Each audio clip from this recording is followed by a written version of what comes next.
Graça e paz da parte do Senhor Jesus Cristo, amém? Seja bem-vindo, você que nos assiste, nos acompanha, você está no canal Beit Sefer, Escola Bíblica à Distância. Nós estamos estudando a revista Palavra e Vida da Convenção Batista Fluminense, cujo tema central é Vencendo as Adversidades. Hoje nós vamos estudar a lição de número 10 e vamos estudar um pouco sobre a história da vida de Isaías e o tema será quando a adversidade é incredulidade. Na história da raça humana, há adversidades, aflições e tribulações. Elas nos cercam, elas são inevitáveis. São variadas em nomes, origens e fontes. O profeta Jeremias perguntou: de que se queixa o homem? Pois o homem vivente queixa cada um dos seus próprios pecados. O pecado das pessoas é uma parte relevante da resposta do profeta ao problema da aflição, da adversidade. Quando o povo sofre por seus pecados, sofre por causa do que fez, não porque Deus gosta de puni-lo. Olha o que diz o verso 33. Porque não aflige nem entristece de bom grado os filhos dos homens. É importante destacar logo de início que todas as nossas ações têm consequências. E veja só, Deus pode e até nos perdoa as nossas transgressões, mas Ele não perdoa as consequências. E elas nós sofremos. E às vezes as pessoas não entendem isso. Ah, mas será que Deus não perdoou? Deus perdoou. Mas as consequências ficam como marcas. E ficam como uma demonstração e até como um lembrete para que você não faça mais. Eu entendo dessa forma a misericórdia de Deus para, de alguma forma, nos ensinar a que nós não cometemos mais essas transgressões. As adversidades vêm por causa de pessoas com quem vivemos. Vêm por causa das injustiças de líderes, de governantes. Pode também vir por causa da ação de Satanás. Com permissão de Deus, é claro. É importante destacar. Uma vez que nós aceitamos a Cristo, o diabo, o Deus desse século, não tem mais poder sobre nós. Ele não tem mais autoridade, porque agora nós estamos debaixo da autoridade, do governo, do próprio Deus. O próprio Deus pode nos enviar provações específicas para a realização dos seus santos propósitos. Ele é o olheiro. E se ele colocar um fardo, certamente ele vai fortalecer as costas. É importante, né? Se Deus nos dá luta, e a Bíblia fala que ele não dá nenhuma tribulação além daquilo que possamos suportar.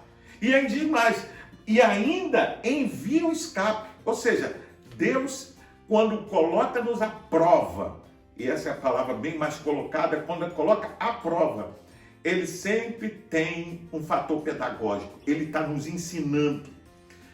Quando o ouro do Senhor está no fogo, é como refinador, não fica longe da boca da fornalha. Todavia, a adversidade também pode nos acontecer por causa da incredulidade. Eu quero ler a Bíblia com você no livro de Isaías, capítulo 53, verso 1. Diz assim o texto: quem creu em nossa pregação e a quem foi revelado o braço do Senhor? Vamos orar? Deus Santo, Pai bendito, nós te louvamos, ó Pai, e nós te agradecemos pelo privilégio de mais uma vez poder estudar a tua poderosa palavra. Que o Senhor possa nos abençoar, iluminar o nosso entendimento, para que compreendamos a tua vontade e o teu propósito para nós. Te pedimos, ó Espírito Santo, que ilumines a nossa mente, para que nós entendamos aquilo que está escrito na tua palavra e também possamos aplicar na nossa vida. Livra-nos da incredulidade de fazer aquilo que não honra ao Senhor. É a nossa oração e fazemos em nome de Jesus. Amém. Vamos lá? Ponto número 1. Em alguns momentos, a adversidade vem do fato das pessoas não acreditarem em nós. Isaías foi um profeta que viveu isso em seu tempo. Isaías começa a narrativa do majestoso capítulo 53 com duas perguntas. Primeiro, quem creu na nossa pregação? E quem foi revelado o braço do Senhor? Spurgeon, o famoso pregador britânico, descreve o capítulo 53 de Isaías como uma Bíblia em miniatura, o Evangelho em sua essência. Isaías expõe então vigorosa e magnificentemente o princípio da substituição, que só pode proporcionar esperança ao homem perdido. Este oráculo, o qual Isaías está a proclamar, é tão maravilhoso que ele começa exclamando: quem creu nisso? Quem creu na nossa pregação? Quem creu no que ouvimos e vimos? A resposta é: ninguém. A segunda pergunta se propõe a explicar por que assim. Não pode haver crença sem o primeiro aconteça a revelação divina. Não há discernimento de quem o servo sofredor realmente é apenas pela observação humana. E o profeta pergunta: a quem foi revelado o braço do Senhor? O braço aqui, no caso, é uma metáfora que designa que é o poder e a sua onipotência. A pergunta é: quem poderia ter imaginado que o poder libertador do Senhor seria assim? Vamos ler a palavra em João, capítulo 12, versículo 37 a 41. Vamos lá? E ainda que tinha feito tantos sinais diante deles, não criam nele, para que se cumprisse a palavra do profeta Isaías que diz: Senhor, quem creu na nossa pregação? E a quem foi revelado o braço do Senhor? Por isso não podiam crer. Então Isaías disse outra vez: cegou-lhes os olhos e endureceu-lhes o coração, a fim de que não vejam os olhos e compreendam no coração e se convertam, e eu os cure. Isaías disse isto quando viu a sua glória e falou dele. E ainda Romanos, capítulo 10, versículo 16 ao 18. Mas nem todos têm obedecido ao evangelho, pois Isaías diz: Senhor, quem creu na nossa pregação? De sorte que a fé é pelo ouvir, e ouvir pela palavra de Deus. Mas digo, porventura não ouviram? Sim, por certo, pois por toda a terra saiu a voz deles, e as suas palavras até os confins da terra. Observe, amados, que da mesma forma que o profeta Isaías teve rejeitado a sua mensagem nos seus dias, o próprio Jesus, durante o seu ministério, e a igreja posteriormente também passaram pelas mesmas experiências, porque o povo não estava com o coração aberto para ouvir as boas novas. Mas é importante destacar que a notícia foi propalada. Profetas e homens santos a anunciaram. Ela estava contida nas escrituras proféticas. A apresentação da mensagem foi clara, e eu não digo só foi, ela tem sido clara até no dia de hoje. Entretanto, as mensagens caíram em ouvidos surdos, ou seja, em ouvidos que não prestam atenção. Não é porque eles não eram surdos, não é? Mas porque não prestavam atenção. O povo mostra então-se rebelde, inflexível, orgulhoso, arrogante. E o objetivo é o quê? Acumular riquezas, ter o caminho mais fácil que garanta a vitória, e assim acabam negando e confiando em Deus. Confiam nas suas próprias forças e confiam nas alianças com as nações pagãs. O que foi revelado era verdadeiro, mas foi tido como incrível, ou seja, que não pode ser crido. O servo foi rejeitado, e o texto lá em João 1:11 diz assim: veio para o que era seu, mas os seus não o receberam. Sem essa revelação, quem acreditaria que esse indivíduo, com seu nascimento e vida terrenos, sua aparência inexpressiva, era o braço do Senhor? O braço do Senhor é o próprio Senhor em todo o seu poder. Por isso que as pessoas olhavam para ele e não davam-lhe o devido valor. Alguns chamavam de o Nazareno, outros o filho do carpinteiro, outros como um revolucionário, e alguns olhavam para ele e diziam: pode vir alguma coisa boa de Nazaré? Veja, Jesus foi rejeitado na sua mensagem, não creram na sua palavra, porque muitos olhavam e o desprezavam. Ponto 2. A incredulidade impede as bênçãos de Deus sobre nós e sobre quem amamos. A incredulidade é a falta de crença em Deus ou a fé em Deus em sua provisão. Ela está na raiz de toda insegurança em relação às promessas de Deus. A incredulidade não é a falta de compreensão intelectual, mas de desobediência face às ordens claras de Deus. Se por um lado a incredulidade não impede a fidelidade de Deus, se alguns não creram, a incredulidade deles virá desfazer a fidelidade de Deus? É uma pergunta. Lá está em Romanos 3:3. por outro lado, afeta a capacidade individual de receber os benefícios de tais fidelidade. Lemos que a falta de fé de muitos israelitas, por exemplo, impediu de ver a terra prometida. Hebreus 3,19 diz assim: vemos, pois, que não puderam entrar por causa da incredulidade. Veja, a incredulidade deles não impediu que Deus cumprisse a sua promessa. É isso que Paulo está dizendo e que o escritor de Hebreus está dizendo. Não, Deus cumpriu com a sua promessa. Mas a incredulidade deles impediu deles receber a bênção. Por quê? Porque mesmo vendo que a terra era boa, que manava mel, e que Deus havia dado uma promessa que eles iriam conquistar, 10 dos 12 espias voltaram com uma mensagem negativa para o seu líder Moisés. Somente 2, Josué e Caleb, tinham uma palavra de bênção e de vitória. Enfim, a população, ou os israelitas que creram naqueles 10, acabaram não entrando na terra prometida. E só Josué e Caleb fizeram. Por quê? Porque creram. E isso acabou sendo dado-lhe a oportunidade de experimentar a fidelidade de Deus. Lemos também que a incredulidade dos nazarenos não permitiu que eles testemunhassem os milagres de Cristo. Olha o que diz: e não fez ali muitos milagres por causa da incredulidade deles. Eu fico parando para pensar nessa mensagem, como ela nos chama a atenção, porque, veja, ali estava o Rei dos Reis, Senhor dos Senhores, o Deus Todo-Poderoso encarnado ali, e que era capaz de realizar qualquer milagre. Mas a incredulidade deles impediu deles receberem a bênção. Já pensou? Eles deixaram de e tiveram em contato com a vida, com o dono da vida, com aquele que pode resolver qualquer problema, mas por causa da sua incredulidade não receberam as bênçãos, não testemunharam os milagres que Cristo poderia realizar. Os descrentes limitam-se ao que podem ver ou conhecer, mas a Bíblia Sagrada ensina que tudo é possível ao que crê. Nessa narrativa de Marcos 9, acerca da cura do jovem possesso, o pai do menino disse: se tu podes alguma coisa, tem compaixão de nós e ajuda-nos. Se tu podes. Sua fé era fraca. E Jesus diz ao pai: se tu podes. Jesus então inverte a declaração e mostra para ele: ó, é você que não crê.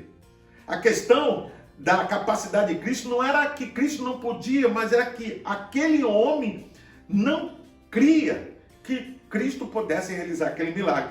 Tanto é que ele declara: eu creio, ajuda-me na minha falta de fé. Ou seja, depois que Jesus então fala, ele reconhece, porque Jesus mostra, não é a minha incapacidade de realizar.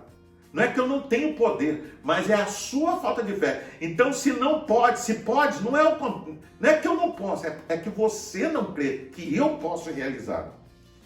Cristo alcançou seu objetivo com o pai do menino, expondo a batalha interior no seu coração, levando a buscar a ajuda de Cristo contra a incredulidade.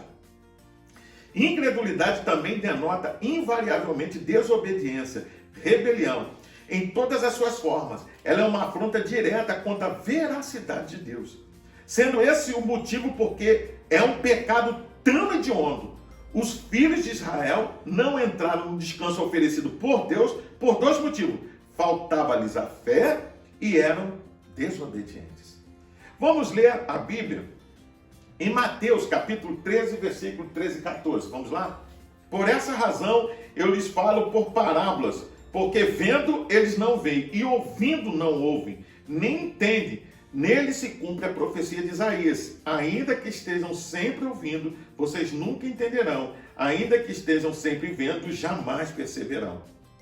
E ainda, Atos dos Apóstolos, capítulo 28, versículo 24 ao 27. Alguns foram convencidos pelo que ele dizia, mas outros não creram. Discordaram entre si mesmos e começaram a ir embora. Depois de Paulo ter feito essa declaração final, bem que o Espírito Santo falou aos seus antepassados por meio do profeta Isaías: vá a este povo e diga, ainda que sejam sempre ouvindo, vocês nunca entenderão. ainda que estejam sempre vendo, jamais perceberão. Pois o coração deste povo se tornou insensível, de má vontade ouviram com seus ouvidos e fecharam seus olhos. Se assim não fosse, poderiam ver com os olhos, ouvir com os ouvidos, e entender com o coração, e converter-se, e eu os curaria. Veja, acabamos de ver dois exemplos aqui, mostrando que não só Isaías experimentou a questão da incredulidade, mas como até mesmo o próprio Jesus, e posteriormente a igreja. A Bíblia fala que Jesus lhe falava por parábolas, por causa que muitos deles eram incrédulos. Eles não estavam com o coração aberto. E Jesus falava intencionalmente porque fazia eles pensar. E se eles não tivessem atentos no que estavam ouvindo e com o coração aberto, eles não poderiam entender e serem salvos. Da mesma coisa, quando Paulo está lá em Roma, preso, pregando, há uma discussão. E muitos também não creem na mensagem que Paulo está pregando. Veja, é na desobediência que a incredulidade encontra a sua expressão prática. Entenda, tende cuidado, irmãos, jamais aconteça haver em qualquer de vós perverso coração de incredulidade que os afaste do Deus vivo. Está lá em Hebreus capítulo 3, verso 12. As boas novas não terminam quando somos convertidos a Cristo. Calvino disse, somos parcialmente não crentes ao longo de toda a nossa vida. Por isso, precisamos ouvir constantemente a promessa de Deus para contrabalançar as dúvidas e medos que são naturais em nós. Veja, por isso que é importante estar na igreja, frequentando, ouvindo mensagens, lendo a Bíblia, para que cada manhã você possa renovar as promessas do Senhor na sua vida. Terceiro ponto, precisamos perseverar em nossa fé e vivê-la em nosso dia a dia para que, por meio de nós, as pessoas venham a conhecer ao Senhor. Perseverar é ser constante, permanecer, persistir, continuar, conservar-se. Fé cristã bíblica é a crença ou atitude de confiança em relação a Deus, envolvendo o compromisso de alguém com a vontade de Deus. Em Hebreus 11 diz que a fé já estava presente na experiência de muitos homens e mulheres, de muitas pessoas no Antigo Testamento, como elemento essencial de sua vida espiritual. No Novo Testamento, a fé engloba vários níveis de compromisso pessoal. Em Tiago 2, verso 19, está ilustrada uma mera concordância intelectual a uma verdade, quando diz que até os demônios acreditam que há um Deus. Interessante, né? Certamente eles não são salvos por causa dessa fé. Fé salvífica genuína é a união íntima com Cristo.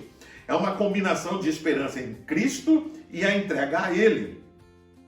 Essa fé envolve, então, dependência pessoal na obra concluída do Cristo, né, e do seu sacrifício como a única base para perdão de pecados e a entrada no céu.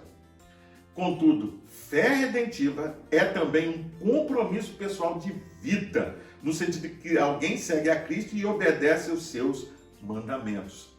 Por isso que eu entendo a palavra que Calvino vai dizer que nós somos parcialmente crentes ou salvos, né?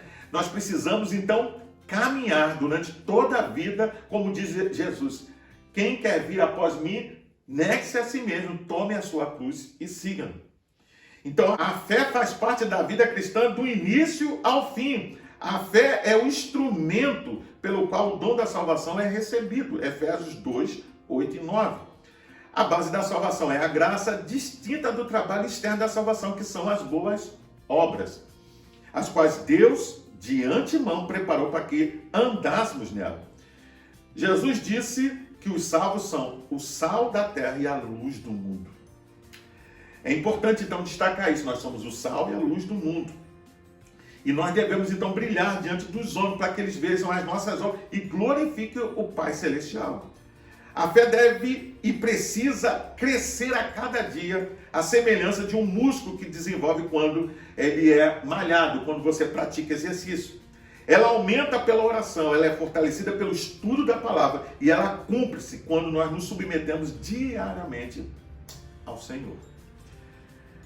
Vivemos pela fé e a fé vive pela prática. Billy Graham, disse que a fé salvadora tem uma qualidade que a distingue. É uma fé que produz obediência e motiva um estilo de vida. Crer e obedecer andam lado a lado. Nesse prisma, então, testemunhar não é algo que fazemos, é algo que somos.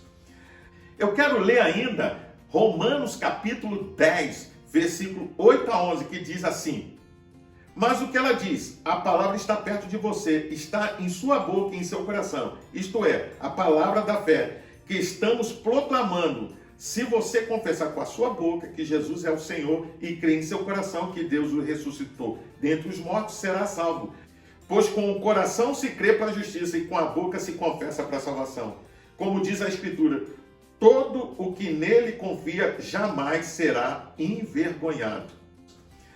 Por isso que a nossa ortodoxia tem que estar lado a lado com a nossa ortopraxia, ou seja, aquilo que cremos tem que estar alinhado com aquilo que a gente realiza no dia a dia. Dia a dia, precisamos não só falar, anunciar o reino, mas testemunhar através das nossas ações, da nossa vida, o que Cristo fez em nós e pode fazer por nós. Atenção e cuidado, nesses tempos que estamos vivendo, a fé tem tido o seu significado enfraquecido. Alguns as usam para indicar autoconfiança. No entanto, a fé verdadeira é confiança em Deus e não em si mesmo. Entendeu? A confiança em Deus e não em si mesmo. Recebemos e mantemos uma forte confiança contemplando a Cristo com a fé que essencialmente medita em sua glória e seu trabalho completado. Sendo assim, ele está intercedendo por nós e levando em seu corpo as marcas de nossa redenção. Para pensar e agir, Paulo exorta os crentes a examinar sua fé. 2 Coríntios 13:5. Examine sua vida pela evidência da salvação.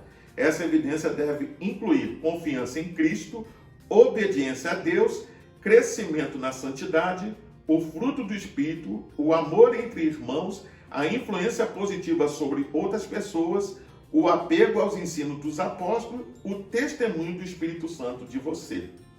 E você pode encontrar em cada uma dessas evidências o versículo apropriado para uma leitura posterior, ok?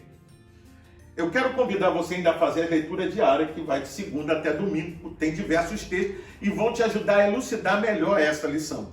Você pode entrar na descrição desse vídeo aqui e acessar a revista Palavra e Vida. E lá você pode se cadastrar e baixar para o seu tablet, celular ou computador. E não só acompanhar essa lição, rever essa lição, mas acompanhar futuras lições. Pois bem, eu sou o pastor Carlos Guerra e nós estamos no canal Beit Sefer, Escola Bíblica à Distância. Hoje nós estudamos a lição 10, cujo tema foi quando a adversidade é incredulidade. Eu não sei como você se sente ao encerrar essa lição, ao ver que o profeta Isaías, durante o seu ministério, enfrentou a adversidade por causa da incredulidade, porque não creram na sua mensagem. Mas nós vemos também que Jesus experimentou isso durante o seu ministério e o próprio apóstolo Paulo, a igreja também experimentou nos seus dias, como ainda experimenta nos dias de hoje. Por isso eu convido você a renovar a sua fé no Senhor, a renovar suas esperanças e a continuar pregando, porque Deus nos chamou não só para testemunharmos, para dar testemunho através da nossa vida, mas também para anunciar as boas novas de salvação. Eu quero convidar você ainda a se inscrever no canal. É fácil, é rápido, entre aqui embaixo. Deixe o seu like, faça o seu comentário e compartilhe com seus contatos nas suas redes sociais o link desse vídeo e deste canal para que mais e mais pessoas possam ser alcançadas por essa palavra. Que o Senhor te abençoe e te guarde. Que a graça do Deus eterno possa estar sobre a sua vida. Fique na paz. Deus te abençoe.